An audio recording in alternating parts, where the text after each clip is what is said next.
niba bwa mbere yaratangiye atukana agatuka ibigarasha twarabyumvaga twese ndetse bamwe wenda ukanabona ni nabyiza avuga ati jya ubankomera kabisa jya ubankomera uri kumva kuko nabo baba baje bakavuga ibintu bibi ku gihugu kandi twebwe turi mu gihugu tuzi amahoro dufite tuzi umutekano dufite umuntu akajya kuvuga aranga abaturage barababaye ngo abaturage barakubitwa ngo abaturage ngo batotezwa ibi kandi noneho nge muturage mbizi uburyo tubayemo n'abandi baturage bagenzi banjye abo ba jihadi n'abandi bose tuzi uko tubayeho tubibona niyo mpamvu natwe duhaguruka umuntu akavuga ati woya mwibeshya uwo muntu agatangira atukana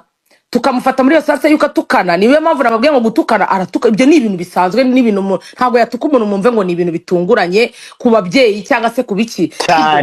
ibyo ni ibintu bisanzwe tumenyereye noneho rero urumva icyo gihe ntabwo bari kumuhana kuko ibyo yakoraga na buri munyarwanda yabonaga ko ari byo wenda we nuko ashyiramo ibitutsi biremereye ariko tukabona nibyo